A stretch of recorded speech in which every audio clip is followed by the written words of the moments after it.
Bom dia, boa tarde, boa noite. Eu sou o Léo Xavier da Amore. Esse aqui é o podcast D, onde você já sabe, né? A gente sempre tem um convidado ou uma convidada que tem aí muita história boa para contar, muito conhecimento para dividir com a gente. E hoje não é diferente, eu tenho aqui o Gustavo Oliveira, que eu vou pedir para se apresentar, porque eu sempre, o nome eu já acertei, já tá bom, já, né, um de um aqui pelo menos. Mas é importante você contar um pouquinho aí seu cargo, sua história, o que está fazendo nesse momento e a gente vai começar o papo daqui. Muito prazer, felicidade de ter você aqui contigo. A gente se conheceu há pouco tempo, é Exato, verdade. exato. Almoço super bacana que a gente teve ali, altas ideias, altos papos e feliz de estar com você aqui no programa. Obrigado pela presença. Bom, obrigado, Léo, obrigado pelo convite. Sempre bom compartilhar um pouquinho de conhecimento, né, história, enfim, a gente está falando um pouco de idade aqui, as histórias do mercado como um todo. Bom, eu sou o Gustavo Oliveira, lidero o time de design aí, bom, a liderança há mais de 15 anos, mais ou menos. Passei, eu acho que gosto de resumir algumas passagens aqui, né. Então Sim, eu sou designer de formação como um todo, né, sou um catarinense que chegou em São Paulo, então se apaixonou por São Paulo, minha família construí aqui, né. Bom, tenho passagens por TOTVS, né, então mercado de RP ali dentro, Visa, então mercado financeiro, né, passagem por OLX, falando muito sobre marketplace, né, B2C e C2C também dentro, né, do Brasil, enfim, massivo, e também depois uma volta ali, uma passagem também pelo mercado financeiro, pelo Will Bank, né, então liderando times de design, né, e também times de produto como um todo, então acho que um pouquinho da história aqui. Também dou aula, então gosto de eh eh, gastar minha energia também dando aula, passando para as pessoas, eu acho que isso a gente fala muito, né, dependendo do que você aprende, você tem que devolver também para a galera e ajudar, porque como a gente lidera times, a gente se ajudar na formação das pessoas é uma forma também interessante da gente, né, estar preparando as pessoas lá na frente. excelente, excelente. Vamos pegar esse pedaço que você disse que sempre liderou time de design e também de produto agora, você falou. Exato.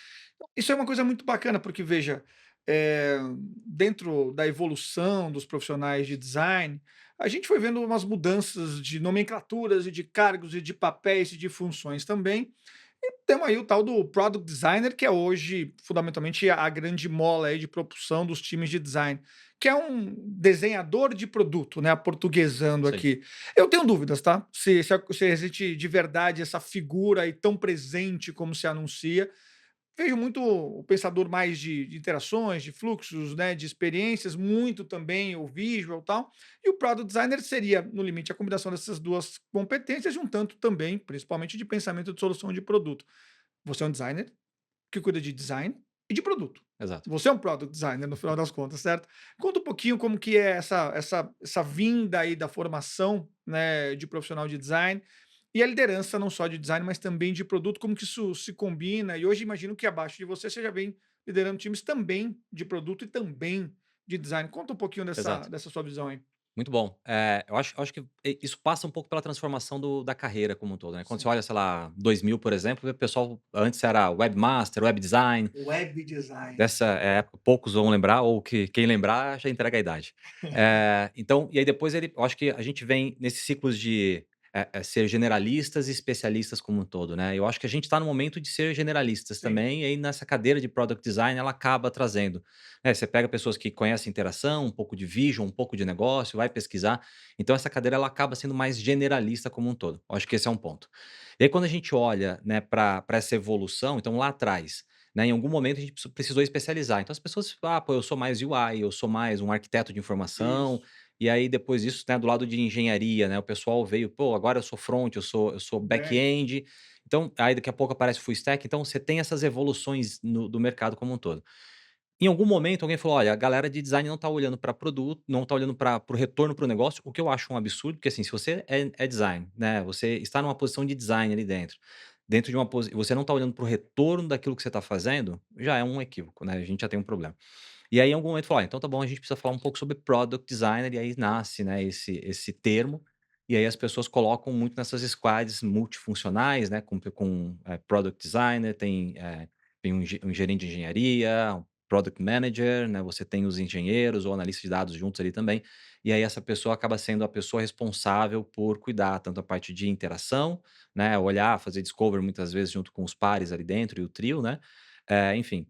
Eu acho que essa é a transformação que o mercado vem passando, assim. Então eu não acho que, O product designer, por exemplo, ele é a pessoa que só olha para negócio. Se, de novo, acho que a minha grande provocação é, se você é um designer, você precisa olhar para o retorno para o negócio de qualquer maneira. Perfeito. Esse é o grande desafio que tem, então essa transformação apareceu, né. Hoje eu lidero, né, tanto pessoas de design, pessoas de produto, e aí esse é um ponto, e aí sempre fala assim: "Pô, mas acaba não sendo a mesma coisa". Tem gente que esses dias estava num evento, uma pessoa falou: "Pô, Gustavo, eu tô indo pra cadeira de produto, porque tem muita coisa que eu faço e que produto também faz, ou tem produto, né, agora com AI você fala: "Pô, talvez produto não você consegue minimamente construir um fluxo ali dentro e não precisa de design?". Eu acho que Hum. não necessariamente, eu acho que a gente precisa entender que, a função de cada um, né, um vai olhar bastante para um, e eu gosto de pensar, né, o designer ele olha muito num ciclo início, meio e fim, por mais que ele está dentro do ciclo de produto, a pessoa de produto ela vai olhar a operação do produto como um todo, e fazer gestão de operação de produto é diferente de você, né, pensar ainda num processo de, tá, tenho uma dor, vou tentar buscar uma solução, entender se aquela dor de fato é relevante, né. Então, você tem diferenças ali de atuação entre um product designer e um product manager, por exemplo. Não, perfeito. Adoro essa sua provocação, porque essa coisa está se misturando, né? Porque pega quando o Airbnb diz que agora é o PMM, né? O Product Sim, Market Manager, e aí começa a dar novas nomenclaturas, mas fundamentalmente novas responsabilidades, novas funções. E as coisas vão se misturando mesmo, né? Tem uma piada boa ali, piada não, fato curioso, que o Daniel Santiago, o grande mamão lá do BTG, abraço pro mamão, vou te chamar aqui também, que ele fala, cara, precisamos repensar o nosso papel, porque com as novas ferramentas, né, e o vibe coding de uma maneira geral, se eles já recebiam, se o time de design, né, ele lidera o time de design, de UX ali no BTG, se eles já recebiam do time de produto, não é? E nada contra o time de produto, pelo contrário, temos que trabalhar sempre juntos. Trazer o time de produto, o tal do PPtótipo que ele falava, né, que é o protótipo no PPT, quem sim. nunca recebeu um Exato, exato. desses? Agora, cara, na verdade, em 2, 3 dias, usando ali um Lovable da vida, no final do dia, tem um protótipo de Exato. fato, em um razoável nível de fidelidade, e aí é aquilo, poxa, mas você demora aí 3, 4 semanas, X semanas para fazer um discovery, aí depois não sei mais quanto para fazer a parte de definição, e aí começa a desenhar o wireframe para testar, para ver. Cara, tá aqui, tá pronto. Rodei aqui no fim de semana e tá entregue. E aí, uma discussão que a gente teve, né, é que é menos sobre uma substituição ou também faça o que você faz, é sobre perspectiva, é sobre olhar. Né? E é natural que o PM, ele é o manager, né, o gerente do produto. E o designer, não é? Ele desenha o produto. E qual a diferença entre gerenciar e desenhar? E o que a gente chegou a uma conclusão e queria ouvir tua opinião é sobre o olhar, né? O de onde parte o olhar? Eventualmente do PM, do Product Manager, né? Deveria, em geral, vem do produto, a solução de produto, e do designer deveria vir, pelo menos, do olhar do cliente, da pessoa usuária, não é? Entender as dores, entender como você resolve o problema, como que você encontra objetivo de negócio de um lado, sempre, e necessidade, dor, algum pedaço ali que você resolve para o usuário. Então, esse olhar, não é, teoricamente, deveria ser um ponto de partida diferente. É por aí? Como é que você monta os seus times? Porque você tem um time que junta ali, então a Exato. tríade que você trouxe, né, tecnologia, mais produto, mais design, continua? Não, ela continua, mas eu acho que a gente precisa entender, e aí, quando a gente fala assim: "Ah, eu só olho para cliente", a pessoa só olha para negócio, acaba gerando esse embate que é natural, e muitas vezes fala Sim. assim: "Poxa, meu PM não prioriza nada do usuário". Aham. O meu, e aí o PM reclama: "Pô, o cara de design só olha para o usuário, mas cara, a gente tem um problema muito grande aqui em tecnologia, a gente precisa resolver isso primeiro". Então fica nesse embate. Eu acho que o mundo dos sonhos é que os 2 tenham que ambos, né, todas as pessoas da squad, elas têm que olhar primeiro, cara, qual que é a necessidade do negócio? Porque no final do dia, assim, o designer ele só é importante para uma organização, porque ele gera valor para ela através de uma boa experiência dos produtos que estão desenvolvendo. Perfeito. A partir da hora que ele não começa a gerar uma boa experiência, então entregar, cara, um bom fluxo, entender um bom insight, do coletar um bom insight na rua e trazer para gerar mais valor para o negócio, que vai engajar os usuários, vai resolver uma dor real, mas a gente consiga converter para negócio com todo, pô, esse a gente está gerando valor. Aí faz sentido ter essa cadeira e as pessoas ali dentro. Então, primeiro, eu tenho que entender, cara, qual que é o momento da empresa, o que que a empresa precisa fazer. Pô, talvez uma empresa ela está em crescimento, a atuação do designer é diferente. Eu estou no momento de retenção, a atuação do designer é diferente. Eu tô no momento de, cara, sei lá, talvez o meu churn tá muito alto. Cara, então o designer entender também o momento da organização vai ajudar ele a falar: "Espera aí, então nesse contexto, deixa eu entender o que que o usuário tá tendo de maior desafio para eu conseguir trazer o insight e começar e direcionar esse roadmap junto com o PM, junto com, né, com a tríade como um todo". Eu vejo o PM muito uma pessoa que vai olhar também não só para isso, mas ele olha para a gestão do produto como um todo, a Isso. operação, vai olhar para, né, para todo esse fluxo. "Ah, mas o designer não olha?" Não, o designer também tem que olhar. Acho que essa é a preocupação. A preocupação é dos 3, assim, por exemplo, bons times, né, que eu vi, né, trabalhando, você tem inclusive um gerente de engenharia, não é aquela pessoa que só olha para engenharia, ele olha para o Isso. negócio também. Perfeito. Ele sabe o seguinte: "Cara, talvez eu não vou fazer um over engineering aqui dentro para fazer um negócio muito grande, porque, cara, primeiro eu tenho que validar a hipótese. Então vamos validar essa hipótese junto, vamos fazer pequeno, com pequenas interações para que a gente consiga lá na frente escalar o produto." Então eu acho que não é delimitar, é saber que tem responsabilidades em cada um desses papéis, mas todo mundo saber o momento de ceder um pouquinho, falar: Sem "Pô, dúvida. talvez eu não vou o designer, talvez ele não vai privilegiar o usuário agora, porque tem uma dor muito grande ali de, sei lá, a tecnologia tá crashando, por exemplo. Cara, vamos resolver a tecnologia primeiro, Isso. para depois a gente resolver o problema do usuário", sabe. Então a gente ter essa, enfim, ser mais maleável nas decisões É, te ali. ouvindo falar, me parece que o papel da liderança é chave nesse aspecto, no final das contas, porque é sobre como orquestrar a lógica de priorização e de olhares e de capacidades ali do time. Mas acredito também que passa por um tema que ainda é muito complexo e não muito bem resolvido em grande parte das. A gente trabalha com enterprises, né? Empresas gigantes, de vários segmentos e tudo mais. O tema de governança de produto é uma dor, assim, né? Organizacional e eventualmente, inclusive, cultural. Né? A gente está agora num projeto numa são 3 operadoras só hoje em dia, né, então Sim, tá mais fácil de acertar qual que é, mas numa das 3 grandes operadoras, fazendo um trabalho que não é de design de produto, design de serviço, é de design organizacional, que é total. olhar para os pilares de pessoas, processos e governança e entender como é que está funcionando hoje ou não funcionando, e fazer uma proposta, uma proposição de nova estrutura de gente, nova lógica de processos internos e externos e também estabelecer uma governança, porque essa é uma grande dor. Você trabalhou com companhias enormes, Sim, gigantescas, não é? E não tem jeito, as companhias são ainda ciladas de uma maneira geral, né? São verticalizadas, têm uma lógica fragmentada, inclusive, de produtos, ofertas e soluções. Mas, em geral, o produto é um só. Ou pelo menos total. o que se apresenta em geral é um produto só. E aí todo mundo quer a sua sub-home para chamar de sua, quer o super app para chamar de seu, e vira uma confusão. Então, como é que você organiza essa lógica de governança? Como é que você entende que isso pode ser bem resolvido, ou pelo menos um caminho para ser bem resolvido? Porque senão, também sem governança de produto, não adianta você cuidar do Já seu era. time ali, tá tudo bonitinho, tudo estruturado.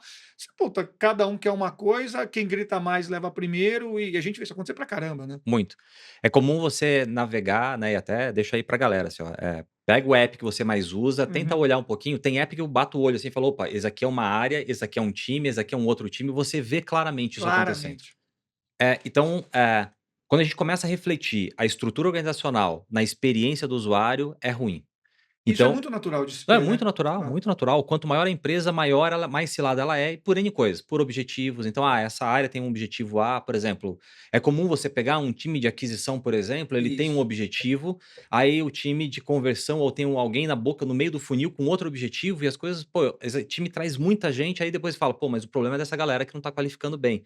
"Pô, mas você trouxe uma pessoa que não é E qualificada". é a mesma pessoa, a mesma experiência, e são Exato. 2 times olhando para pedaços diferentes dessa jornada, é uma Exato. maluquice, né. Então, assim, como é que a gente consegue conectar? E aí eu gosto de sempre olhar o seguinte, tá, se existe um primeiro, como é que a organização ela tá funcionando? Quem são os atores e áreas e quais são as metas que estão acontecendo ali Excelente. dentro?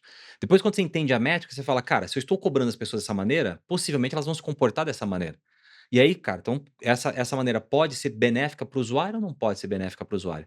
Porque tem N coisa, vou dar um exemplo, né? Então, numa das minhas passagens, a gente fez uma aquisição de uma empresa de RP Uhum. e ela precisava B2B, né, então ela fornecia solução para um grupo para um determinado segmento do mercado.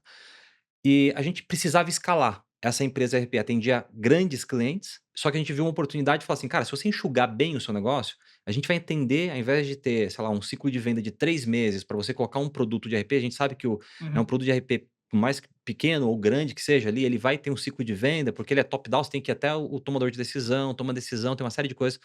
Cara, como é que a gente consegue encurtar e fazer um ciclo de venda de 3 meses para um dia? Cara, "Pô, mas não dá". Eu falei: "Não, mas se você simplificar isso, isso, isso, isso". E aí tinha alguns módulos, né, do RP que a gente teria que teoricamente matar. Fala assim: Sim. "Cara, não faz sentido esses módulos". Porque para esse público pequeno que tem, sei lá, ao invés de você atender 300 clientes, cara, você vai atender Para 40.000. PMIs, exatamente, é. Hã. Então, cara, é mais fácil fazer isso, você tem um custo de aquisição menor, você é uma mudança. E é super difícil você conseguir fazer isso, porque, cara, primeiro, né, tem pessoa que fala: "Cara, mas, esse módulo atende aquele meu cliente que é o meu melhor cliente", mas, cara, mas ele é deficitário, ele não tá pagando a conta. Ele nem é um módulo, por exemplo, que te ajuda a trazer pessoas. Então, assim, como é que você consegue fazer? Porque aí você tem que entender o seguinte, né, então a gente mudou ali, eh eh, a forma como o time está sendo cobrado.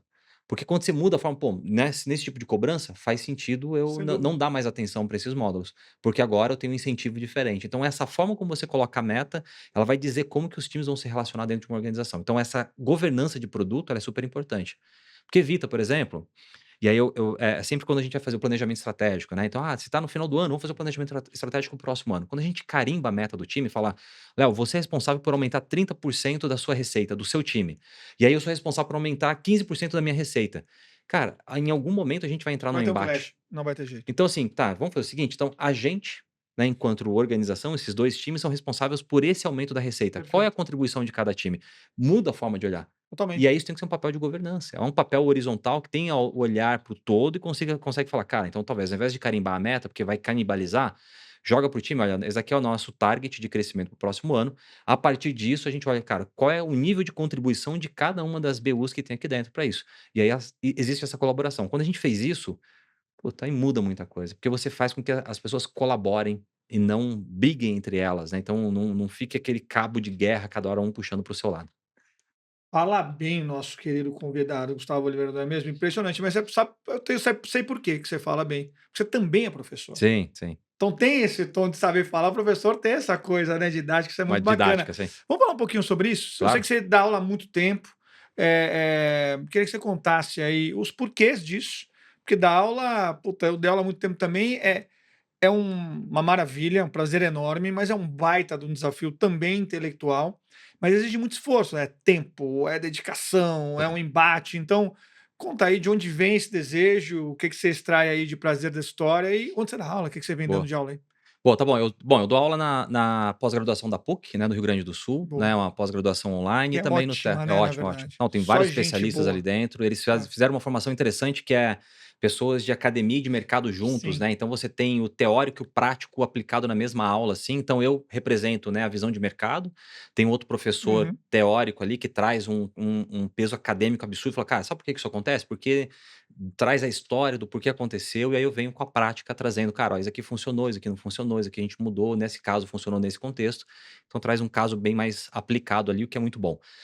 E também dou aula no Somos Terra, né? Então, para liderança de produto também, falando sobre estratégia de produto e também falando sobre discovery e alguns temas ali voltado para a galera mais de liderança como um todo, né? Então, desde validação de hipótese, como é que a gente valida rápido uma ideia, né? Então, trazendo um pouco desse cenário. Por que que eu dou aula? Assim, eu acho que primeiro que eu acho que a educação ela consegue mover, né, eu acho que a gente está passando por um momento de pílulas, a galera com: "Ah, eu vou aprender muito rápido", ou eu jogo um resumo no ChatGPT, leio um resumo e já é muito diferente quando você consegue estimular o aprendizado. Eu fico extremamente feliz, e na minha carreira eu sempre tive pessoas hoje eu fico feliz assim, cara, eu olho pessoas que chegaram comigo júnior e hoje estão liderando com gerente sênior, assim, cara, É a fazendo melhor coisa. você É. fala: "Cara, que legal", assim. Claro que o meu papel é muito pequeno dentro desse cenário, porque tem o desenvolvimento da Hum. pessoa, mas o ajudar a Vou desenvolver discordar de você, porque o seu papel é muito importante, porque no final das contas é você conseguir extrair daquela pessoa e sim, mostrar para ela também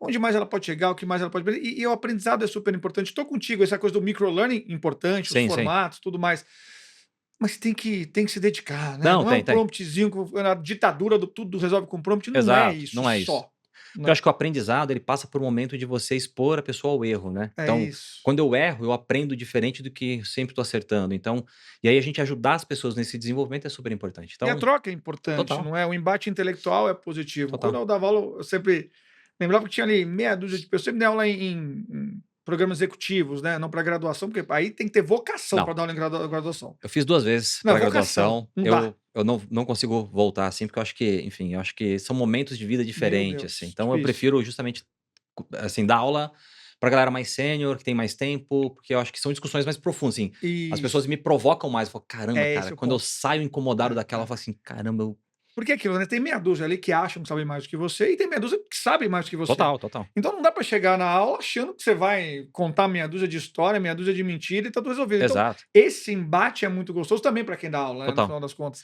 É E para quem está assistindo, é bom assistir esses embates também, esse desafio intelectual, por é assim isso, é. dizer, porque tem um crescimento ali. E aí é o aprendizado acontecendo para valer, né. É, porque eu acho que tem muita coisa que a gente faz de forma heurística, né. Uhum.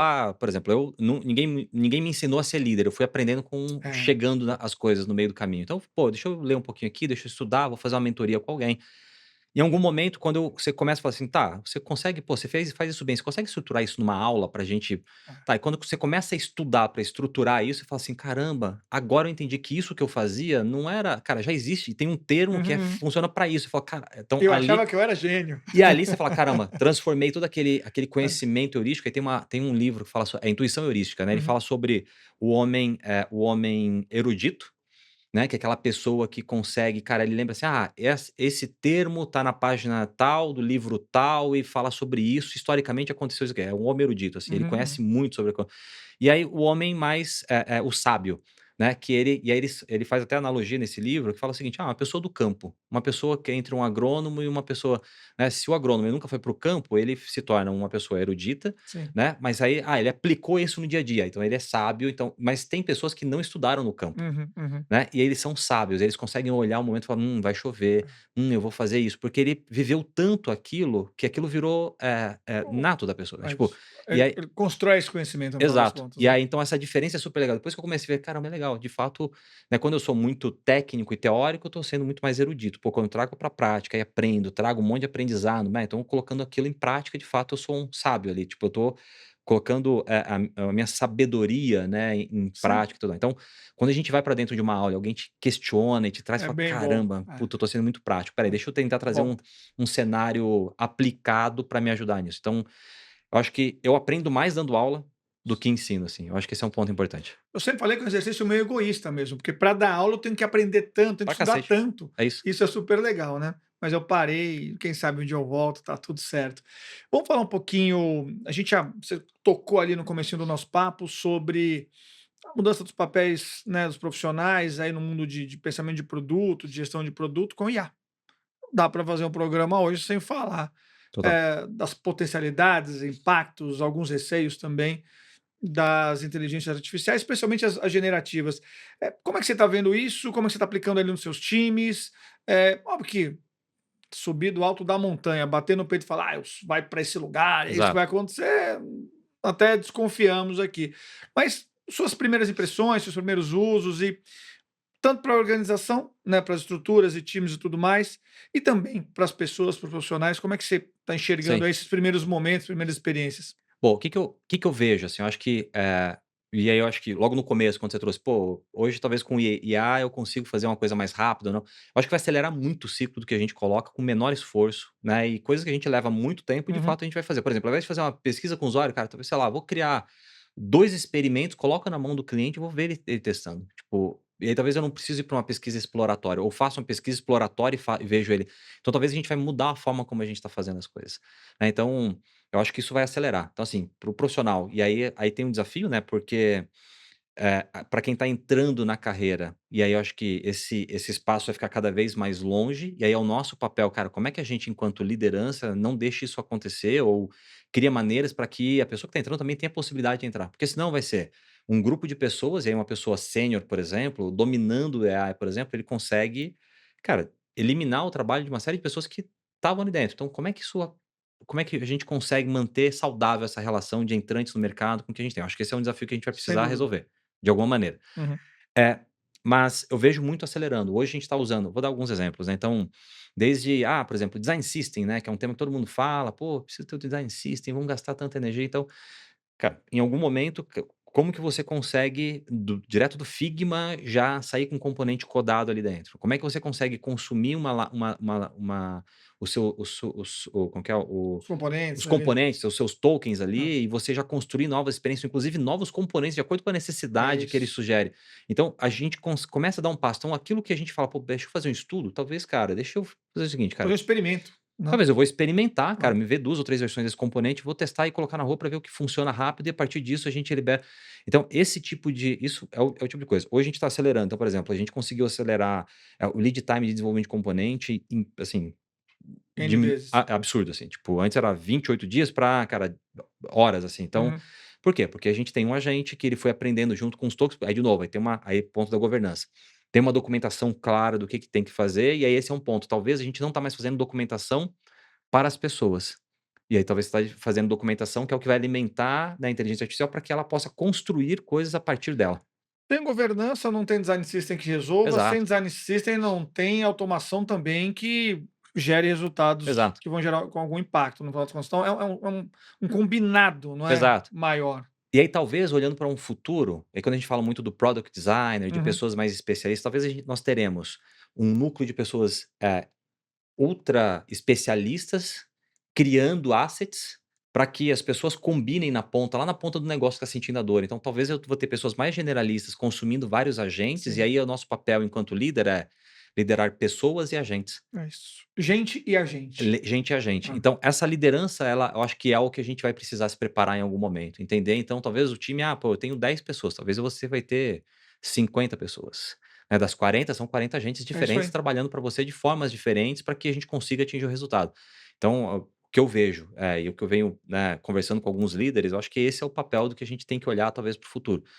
O que a AI vai fazer no nosso lugar? Acho que a gente está aprendendo ainda. Todo mundo está testando, eu vejo muita gente testando, por exemplo, o time de pesquisa, ele tá pô, eu tenho ó, 4 anos de pesquisa com o usuário, né, então falas com, explicação, problemas que ele vem trazendo. Pô, como é que a gente consegue aí a gente já fez esse teste, a gente colocou dentro de uma inteligência artificial, a gente criou minimamente uma persona, a gente fala de Personas persona sintéticas, sintética, exatamente. e ela ajuda a gente a trazer então, por exemplo, ao invés da pessoa pegar e ler um documento inteiro, cara, então ela conversa com aquela pessoa, então fazer um onboard de uma pessoa para rapidamente entender, cara, quais são os problemas, o que que a pessoa está passando, o que que ela está, quais são os desafios que ela passa no dia a dia, cara, é muito mais rápido. Testar coisas novas, então saber, cara, eu estou com essa dúvida, né? Como é que você. Então ela já ajuda em trazer um pouco daquele aprendizado que já é existente, e a gente fala, cara, então tá bom, isso aqui eu não sei, e então eu não tenho dúvida, eu tenho dúvida em relação a esse tema, eu vou pesquisar só esse tema. Então a gente é mais certeiro. Te ouvindo falar, eu acho muito bacana, porque no final das contas, tem um tema da velocidade, sem dúvida nenhuma, mas quando você traz a persona sintética, além da velocidade, você pode ter mais assertividade também. Não é? E eventualmente, pensando a estrutura, e você trouxe uma coisa que é maravilhosa, que é fazer de jeitos diferentes. Porque hoje a gente está, de uma maneira geral, pegando o processo clássico do Double Diamond, cada um faz o jeito, né, abre para depois fechar, aquela coisa toda, e acelerando, encurtando isso.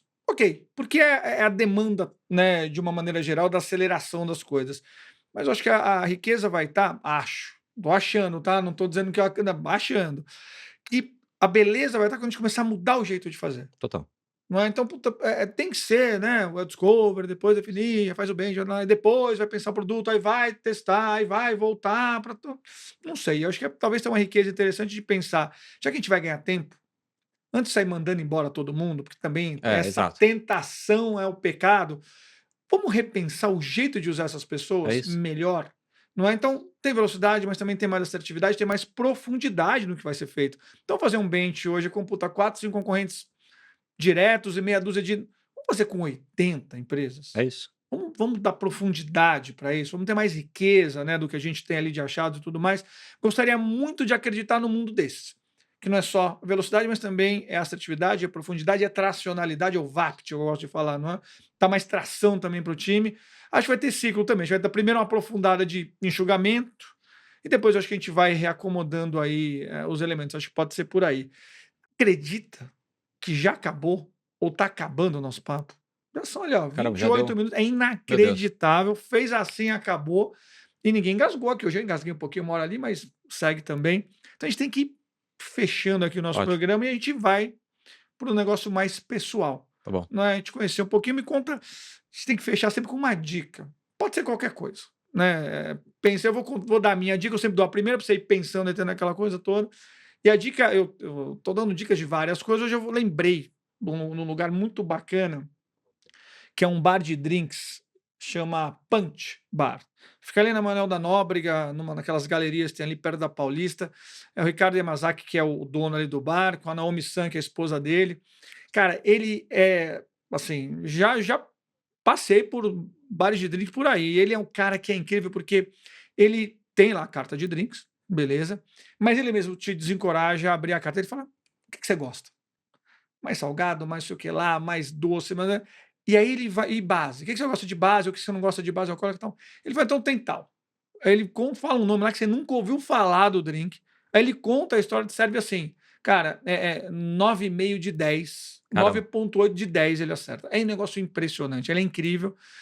E lá tem uma coisa legal, que é um bar de drinks, né, que lembra ali, obviamente, os bares de drinks japoneses são os grandes mestres, né, dos drinks e tal. Então ele serve ali um salgadinho, não tem comida. E o legal é que nessa galeria, aí o programa, esse é o programa 1000, assim. Se você conseguir reservar lá, tem que reservar, tá? Reservar o Ricardo ali no Punch Bar e depois o Kansuki, puta, aí tem um mega programa que você vai beber muito bem, depois comer maravilhosamente bem, uma noite japonesa.